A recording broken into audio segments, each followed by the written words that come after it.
Welcome to Loop TV. I'm your host, Gene Munster. Our topic today is Tesla and insurance. Forewarning here, I don't know a lot about insurance. I'm thrilled to have Jason Sellers with us. Jason has a master's in insurance. I did not misspeak there. Jason has a master's in insurance. There is such a thing. We're going to talk about everything insurance and how Tesla plays into this wonderful world. Welcome, Jason. I got to start with a question. How on earth do you get a master's in insurance? 2 years. So 2 years. I became obsessed with insurance about 15 years ago. And once you realize that you have an obsession with a certain topic, then you have to By the way, I've never explore heard that phrase before. I have an obsession with insurance, but keep going. Yeah, no, so I had to explore it all the way, and in doing so, I realized that I needed to put in more schooling into that. So I looked up where the best place to get a master's in insurance was, and found that the College of Insurance had been purchased by St. John's in like the '90s, and it had the College Hall of Fame of Insurance and the Library of Insurance and the Museum of Insurance. And I thought this sounds like the right place for me. Plus, it was only like 4 or 5 miles from my house. I was living in Manhattan. Incredible. Never knew that there was a Hall of Fame. I suspect that you're slowly moving to that trajectory. Let's take a step back. We're talking auto insurance today. What do people need just to know about car insurance in the first place? Just really high level. It's compulsory. You're required to have it. Every state has a different minimum financial requirement to have a vehicle in the state. That ranges. California, 1535 to Minnesota is probably the highest state in the country, where I think you're around 60 to 70,000 required. Got it. And so that's the whole idea. If you get stopped by law enforcement, let's see your driver's license and proof of insurance here. It is compulsory. And Correct. who are the big players in insurance? Well, there is 10 that, like any industry, right? There's like 10 that make 85% of the overall market. The top two that I think have a total of close to 40% market share are going to be Geico and State Farm. They Okay. basically control the auto market. Where was Geico? Were they around 25 years ago? Yeah, they've been around since I think 1925, 1926. Actually, Wow. they started out as a government employees insurance company, which is what Geico stands for. And then they really, got their fame in the 90s when Warren Buffett purchased them through Berkshire. And then ultimately they came up with, I think they were the second or the third to go online and have online quoting, which is where you get the 15 minutes will save you 15% or less on car insurance, Incredible which you could do branding. it online. And then they cut out the broker, which was the 15% that was going to the broker. Now they're still using that commercials, which is kind of crazy because a lot of Well, people don't that's use the brokers math anymore. behind it. It's pretty Yep. straightforward. You cut the broker out, that's your 15% you Save save. 15%. Yep. Fascinating. I've already got my nugget from this episode, that's for sure. What about traditional car companies? Where have they been on auto insurance? Traditional car companies, they've all made a run at different things. If you go way, way, way, way back in the history of insurance, and someone that's obsessed with insurance ultimately starts to study the history of insurance, which if you look at Allstate, if you go way back, and I think you want to go back to the 1920s as well, you're going to find that that was actually a captive insurance company of Sears. And Okay. Sears, because of the auto and tire Oh, maintenance, yeah. ultimately has created their own insurance company for that, which they ultimately would roll out to its own company, which was Allstate. Right. And so these companies, and then you move into GM, did something very similar with ultimately becomes Nat General, which was recently sold. And so the car companies have dabbled in it over the years, on and Car off. companies dabbled, and then Tesla made a splash. I don't know if it was a year, 2 years ago, and they talked about getting into insurance. What was your reaction when you heard Tesla was going to be offering insurance? Awesome. Awesome. I Huh. remember when I heard that, I was really excited because I was actually worked with a bunch of people that had Teslas, and I made them all go get quotes. I actually sat with them and watched them go through the process. And it was a really, really great process. The pricing he had Wait, said let me were, interrupt you. Why you say awesome? Is it because Tesla has a great car and you feel that the insurance product would be equally as great, or they're just in a unique place? What was it about it that caught your I, attention? I'm not a car person, so it wasn't so much about the car, but more of just the flow of insurance and someone trying to change the way that insurance is consumed. And that got me excited. And especially a Makes company sense. that is as powerful as Tesla trying to change that distribution. Got it. Okay, so they jump in. You feel Yeah, this so they is came something out that's with compelling. one of the things that I hate, which is saying that you're going to make a massive savings on insurance, right? So they came out with their initial thing, which was like, we'll save you 30% on car insurance, Why do you or hate up to that? 30%. Because it makes insurance a commoditized Come product, on, right? And I always say, insurance is a commoditized come product. on, Don't tell someone insurance that, and we hate that. got it. Yeah. So yeah, it feels like it diminishes the Yeah, it's value kind of of it like, by, listen, we'll just give you something cheap, when they should have came out and said, like, we'll give you something good. This is a good quality. This is a good product. We've designed this specifically for our customers. It is amazing. You're going to love it. And get them okay. on that, not on it's cheap. So let's take the view that Tesla is going to become a player in insurance. And right now, what is a typical Tesla owner? Do you have any sense about what they're spending on insurance today? Yeah, I mean, it depends on the model, it depends on the trim, it depends on the driver, right? There's a lot of factors that are going to go into the actual makeup of the pricing of insurance, especially auto. But Model 3 is going to cost you on average about 3,600. Model S is going to cost you about 4,800, and a Model X is going to cost around $5,000. I mean, that's just your average pricing.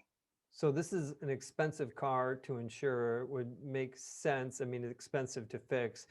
The opposite side of that is the likelihood of an accident may be less because of autopilot and some other things. This isn't the forum to debate the give and take around that, but more to really dig into a comment recently. I'm going to look away from the camera here because I have to read this because it is from Elon Musk. Elon has a very special voice when he speaks on the earnings call. Quote, this is regarding Tesla and insurance on the most recent earnings call. Quote, obviously insurance is substantial. So insurance could very well be, I don't know, 30 to 40% of the value of the car business, frankly, end quote. I wanted to dive into that point. Insurance could very well be 30 to 40% of the value of the car business.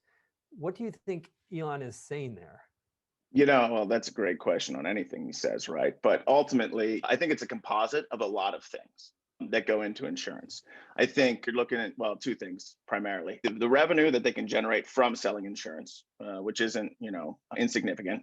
And then on the other side, it's the conversion of the funnel and getting people to consume the auto, right? If you look at those numbers and you look at kind of where this all lands with the price of fixed ownership of an auto, they're definitely higher than industry as far as what that insurance is as a percentage of the overall ownership cost. Let's pause there and look at the value. Maybe we're going to look back at his comment here. Could be 30 to 40% of the value of the car business. So if we think about the value, if he's talking about value being maybe gross profit dollars, we're going to round numbers here. Average selling price of a Tesla is, call it 50,000, 20% gross margin. So call it $10,000 in gross margin for a vehicle. Yep. And then now you're going to sell insurance over, what's the life expected? How long does a typical person own a car for?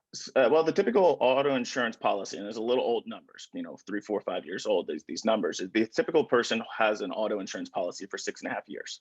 Okay. Let's call it And 7 years then. yep. And that's how long, on average, someone holds a car for as well. Okay. Someone will hold the car, which is why, that's when insurance typically switches out at that point. Got it. You're forced to go search. It's a set it and forget it product. So on one side of the ledger, we have, call it $10,000 in gross profit. Mhm. And on the other side, the insurance gross Yeah, profit. What do you think that would be? Yeah, so it depends. Right now, Tesla operates only in California and as an agent. So realistically, what they do is they sell a product from an insurance company to their consumers. And when you need assistance, you need So to do they're anything. not the insurer. They're No, they're the insurance broker.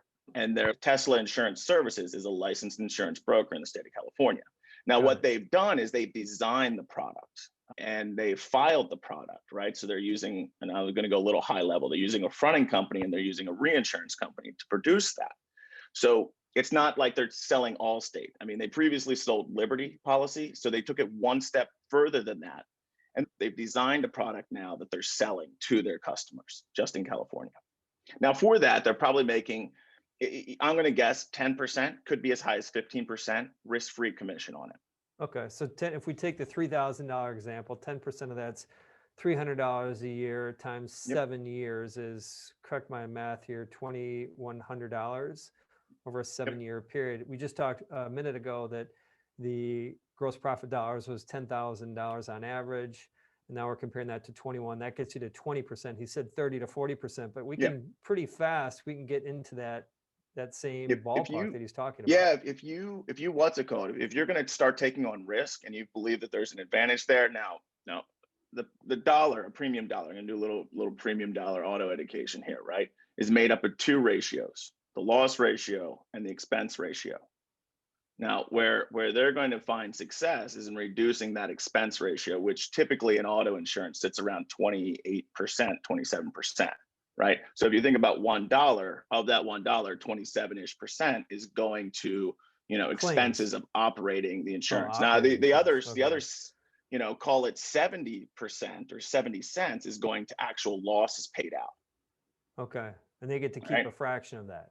Well, the underwriting profit on auto is really, really slim. It's so competitive and it's so Huh. commoditized that you're talking 1-2%, So underwriting profits. Now, So where you does had the me there a minute ago. I was thinking this is very doable, this 30 to 40%, 20, 30, 40%.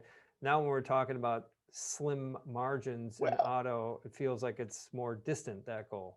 well, in that 27 cents, right, is the CAC, right? And the CAC is typically, 10, So 12%. this is customer acquisition costs. Yeah, customer acquisition costs, right? So with that, they're right now as the broker, they're getting that. So they're going to continue to get that.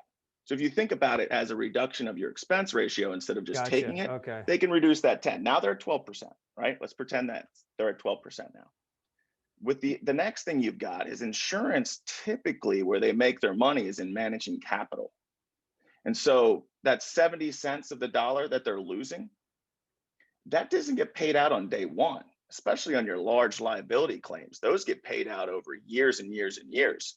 So they're essentially reserving large pools of money that they need to get paid out at some point in time, 3 years, 5 years, 8 years.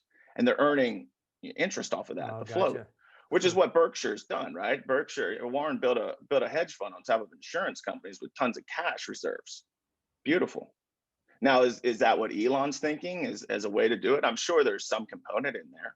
But as you can tell, you quickly get to 15% pretty easily. You can get to 15% in this model. And if you take 15% times the $3,600 a month average cost, right? And then multiply that by 7, I think you're going to Yeah. get pretty close to $3,000. Yeah. That 30%. Maybe he stretched a little bit with the 40%, but the Well, 30%. here's my next part of it. The funnel. Now I know and I have a lot of experience with this. What insurance being embedded into the process of checkout is incredibly powerful. Now I'm not going to use real numbers here, but it's really really powerful, right? And so the number of people that convert because they don't have to step out of the funnel to go shop for insurance, that's significant. Now, what is the overall value or increase to Tesla as a result of that? And where do you attribute that value to? Is it to the insurance? I would argue yes, but I'm an insurance person, so of course I'd argue that. Makes So sense. that starts to So push it up yeah, more as push well. it even higher.